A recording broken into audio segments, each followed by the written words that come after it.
Hello and welcome to another edition of the Tigers Down Under. We've had a few mixed results in the Cup to go through, and with me I've got Brad and Logan to go through both our games against United and our game against Fulham before we preview another game against United. It seems like we play them every other game at the moment.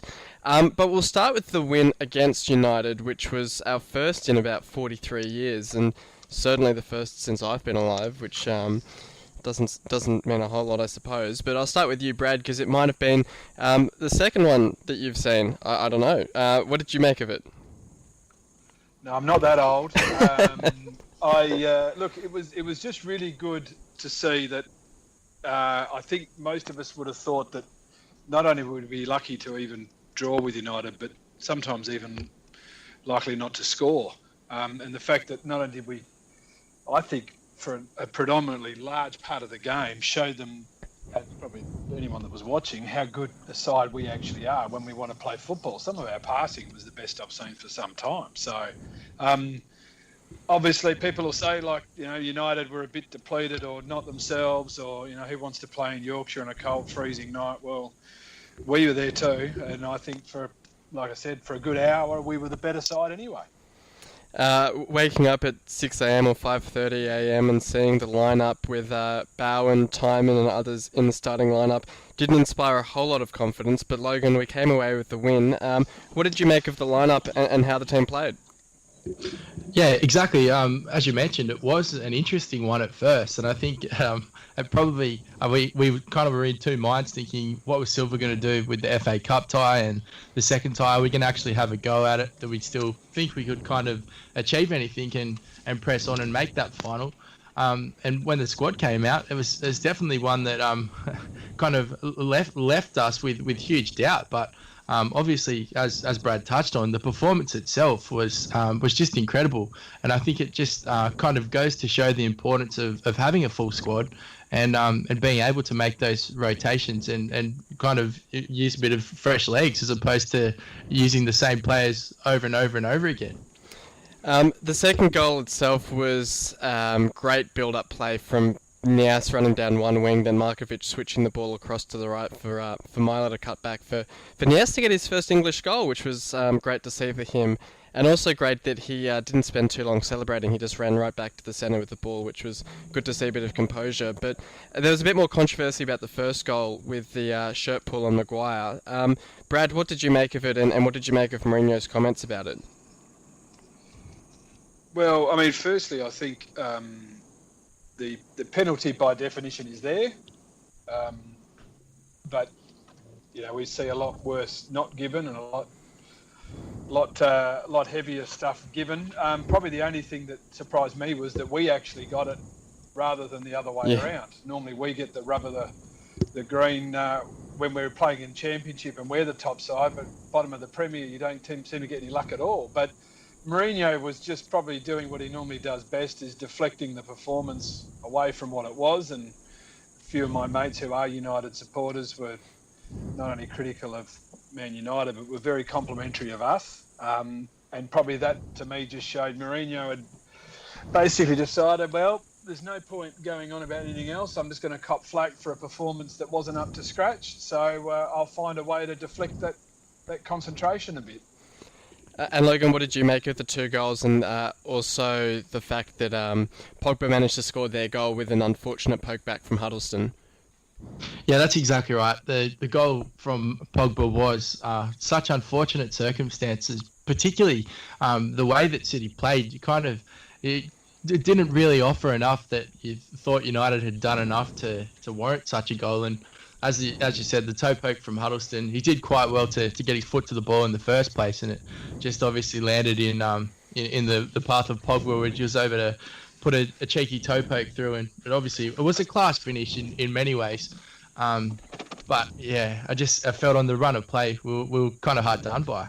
And further, I think that Mourinho, his comments were kind of, I think he saw the fact that they were through to the final, and that pondering a loss to Hull isn't one that would leave all that much for the United fans' imagination. So if he breezed over it, it would kind of disappear, so to speak.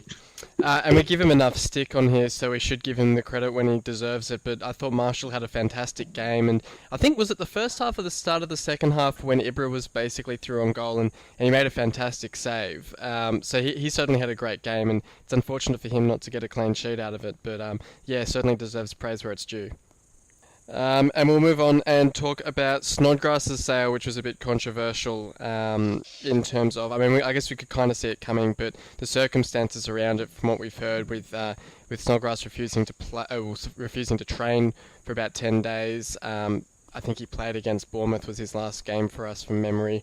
But basically demanding a transfer to West Ham in particular. So, Brad, what sort of loss do you think Snodgrass will be for the squad? Look, he's an experienced player who's been performing, very well. So he's a loss, no matter which way you look at it, like him or loathe him. Probably, certainly where we are now, even if he isn't in our best 5 or 6 players come the end of the season, just the fact that he's in the squad would be beneficial. But I don't know. I'm convinced that while Snodgrass is a great bloke, I know he's done lots of things good off the field as well as on it and so on. I have this feeling he can really carry on. And I was only thinking about it when he first got transferred to West Ham that I made a comment on one of the very early podcasts in the season where I really didn't like the way he handled his substitution in the final last year, in the playoff final. Oh, yep. And to me, as a manager, if I was managing that side, I'd say, oh, well, you're a spoiled so-and-so, the way he carried on. And really, this whole saga, the fact he wants to leave the club, I don't begrudge him that, but there's a term that everyone throws around a lot as professional. And if all of the words that have come out of everyone's mouths in recent weeks are true about the fact that he refused to train and these sorts of things, that's just not professional. And good luck to him, because he'll go to a club that obviously feels that sort of behaviour is all right, whereas I wouldn't tolerate it.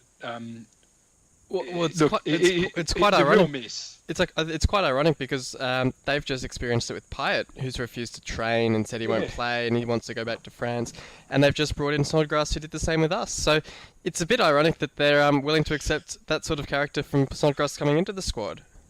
Exactly, and look, quite clearly, we knew something was up with this whole muscle soreness, muscle injury. Silva being very quiet about it. Not that I don't think I think he's handled himself very well. I'd be a lot more aggro than he is. But clearly, I don't begrudge Snodgrass going. If you were, we've been against everything going on at this club all this year and last year, and the way the fans have been treated. But we know the one thing that you'd never mistreat is the players, and we know that the contract talks and the lack of funds at right times and the lack of bringing in experienced players has really hurt the club and the players to the core. So I don't begrudge Snodgrass for wanting to get away from that, but effectively going on strike for 2 weeks. I mean, all of us in the real world, we get sacked for that. So he's probably just not handled it very well at all. And Logan, what did you make of the transfer and also Silva's comments? I mean, Brad's touched on there. Silva's been quite good in the way he's handled it. I quite liked that he basically suggested Snodgrass was looking to further his career, but that West Ham wasn't the club to do that at. I quite liked that little swipe from him. Yeah, definitely. I was a massive fan of how Silva responded, and I thought it was probably the parting gift that Snodgrass deserved, if you will, given the circumstances and the kind of contentious issues that whether he did want to leave, didn't want to leave. I think at the end of the day, apart from it all being just speculation, he was offered, as a rumoured, £50,000 a week deal at West Ham, and I think that he was on half that at Hull. And I think that we can talk about all the ifs and buts, but when it all boils down, I think that he's doubled his money, and he probably sees himself as a 30-year-old that who's had an injury record. That yes, we did stick by him, and a lot of the fans will kind of begrudge him because of that. But I think that he's decided to somewhat cash in on his pay pack and kind of set his family up for life. And I think that that's kind of the mentality behind what Snodgrass's decision is, and obviously wanting to stay in the Premier League. I guess many would argue that Snodgrass would have been a Premier League player regardless of whether we whether we survived the drop or went down at the end of the season. But yeah, I think that look, we need to learn to live with life without Snodgrass. It's going to be tough in the fact that, yes, he's contributed goals, but there's something about the way that Silva manages his team that Brad's kind of touched on, and I don't think that kind of those spoiled attitudes can have a place in a relegation fight. Well, we've now brought in about £20 million from the sales of Livermore and Snodgrass, so hopefully we can see a few new names in the door before deadline day. I think Silva's said he wants 4 new names in the door, and we'll be recording a special deadline day podcast to round up all of the final movements on deadline day, so hopefully everyone can tune in for that one. It will certainly be worth a listen if we do get busy on deadline day. But we'll move on then, and unfortunately probably the worst loss we've had under Silva's short managerial stint was against Fulham, where we lost 4-1. It's our first loss against them since I think 2009 was when we said was the last time we lost to them, or 2010 I think it was.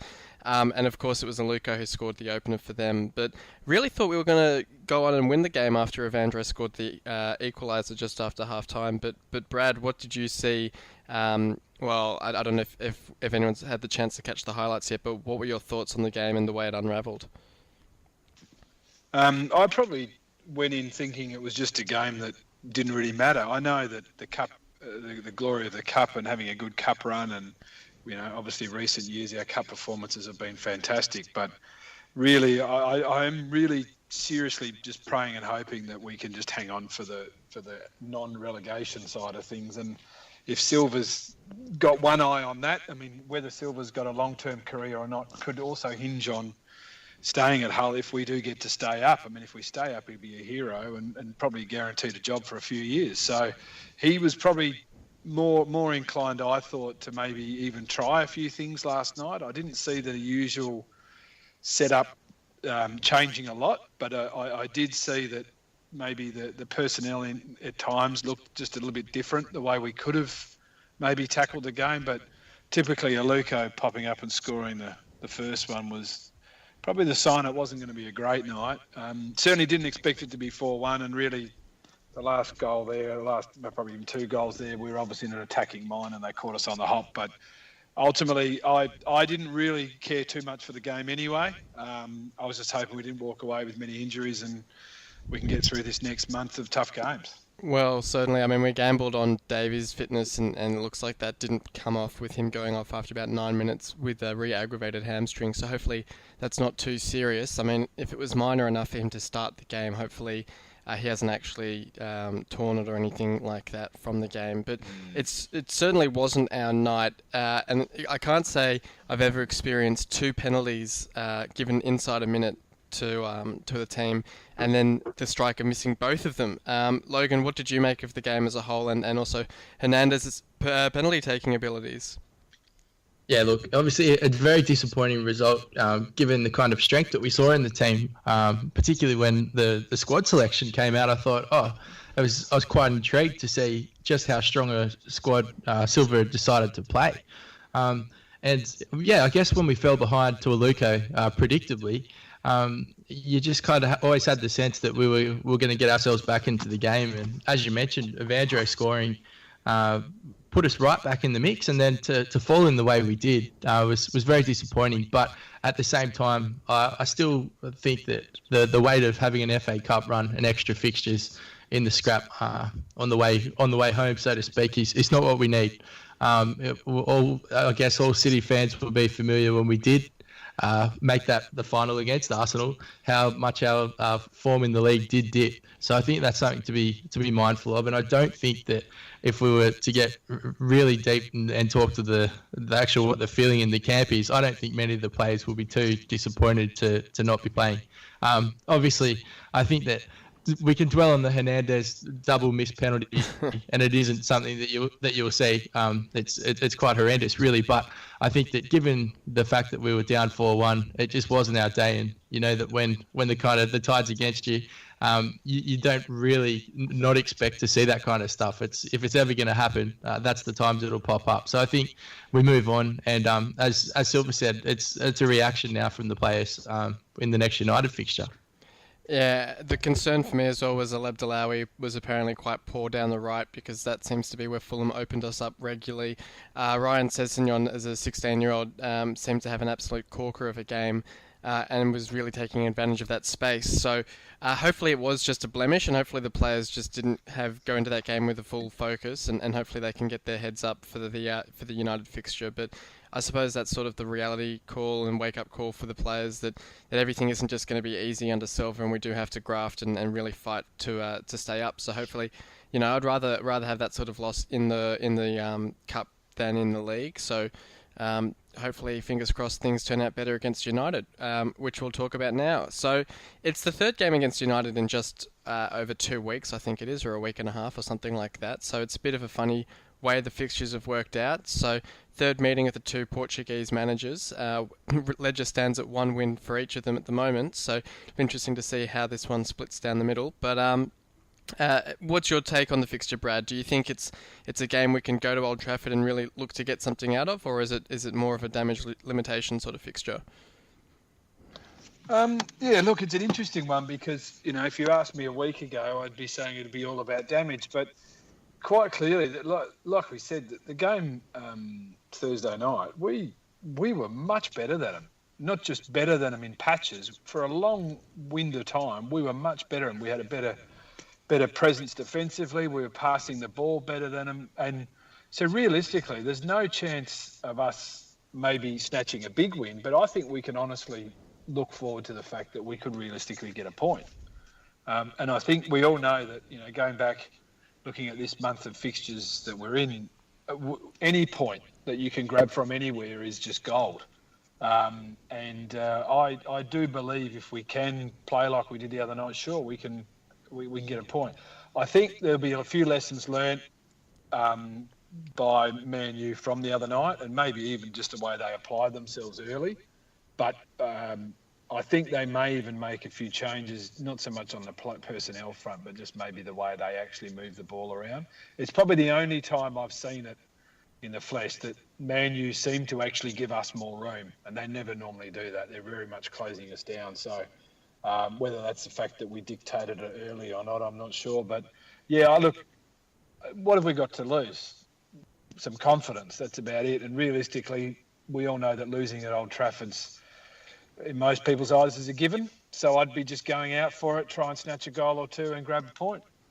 And Logan, in terms of the lineup, do you see us going more with the lineup that beat United, or do you see us going more with the lineup against Fulham? Because even though we played worse at Fulham, that was theoretically more of a full-strength side.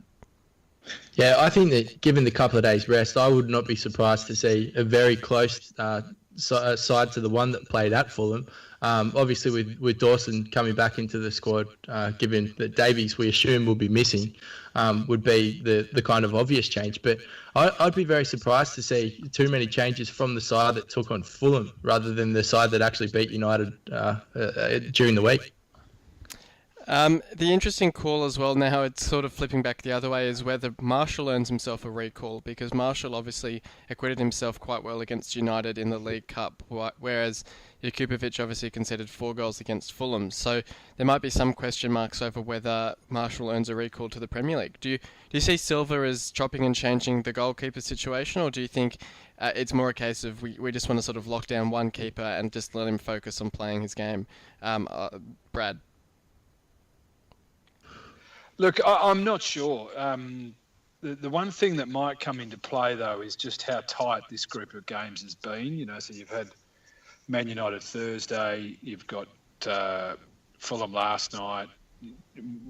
I would assume that Yak will be back in for the Premier League game. That's the way I would assume it to be. But I don't see any methodology of how Silva could split the two. Sure, just conceding 4 goals is not great, but apart from maybe one that maybe Yak could have had a bit of coverage on. We've seen the same with Marshall this year. I'm sure Silva's got a preference, but yeah, I can only think that Jakupovic will be in there because it seems like since Silva came on board that he saw Jakupovic as his first option for the Premier League fixtures. So at the moment, that's probably what I'd be saying he'll stay with.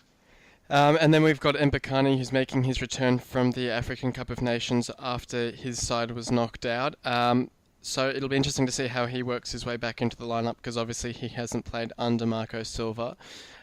We've also got a fixture against Liverpool coming up, and they've also had a pretty important player returning for them in the form of Sadio Mane, who's quite likely to make an appearance against us, and I think that's the game on Sunday night. So we'll probably talk about it more in detail after we round up the transfer news on Wednesday night, but we'll touch on it briefly here.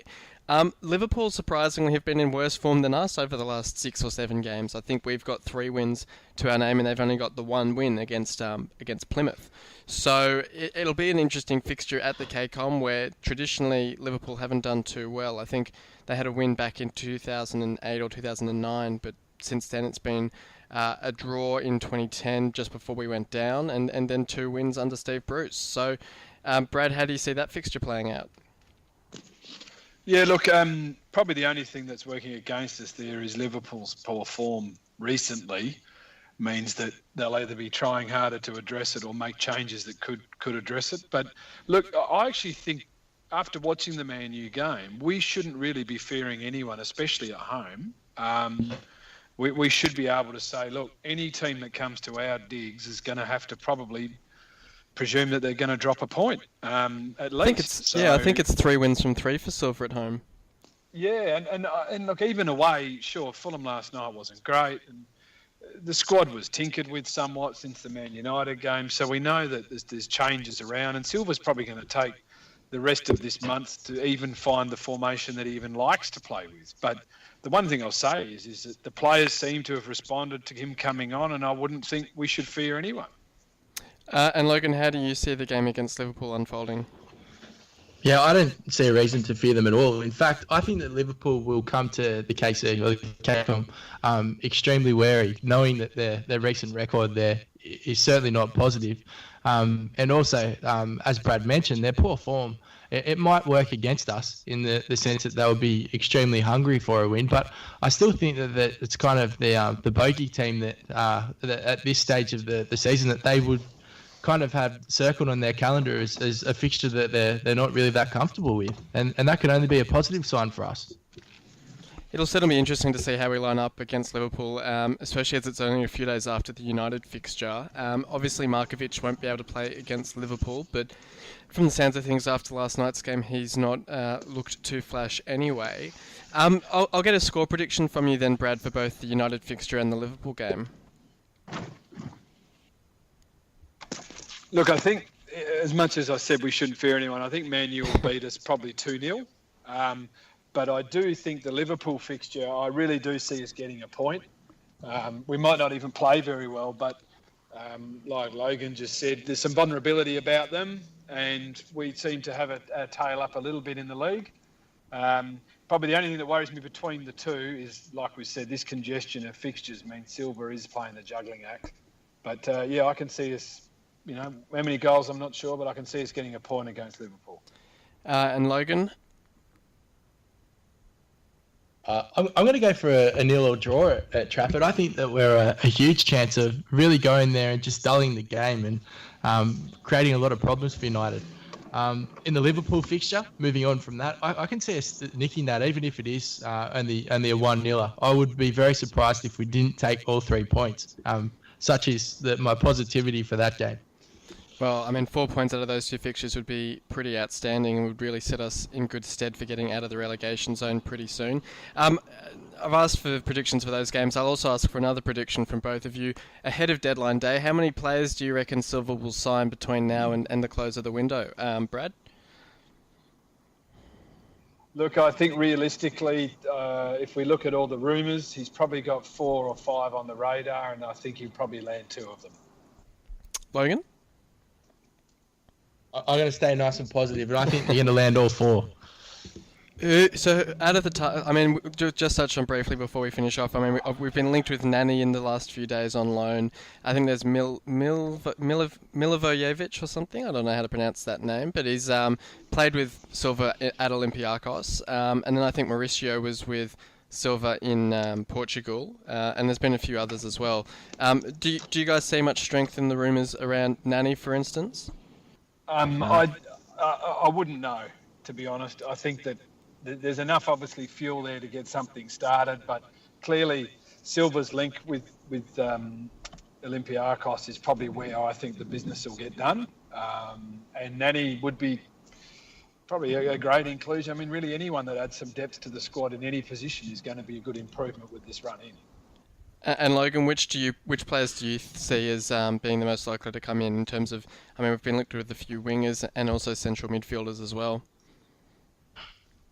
Yeah, look, it's interesting and it's really hard to gauge because Silva doesn't like to give away too much in his press conferences, and it does seem that the press like reporting on every past player that he's ever managed as being a strong link with us, or if they are of Portuguese heritage as well.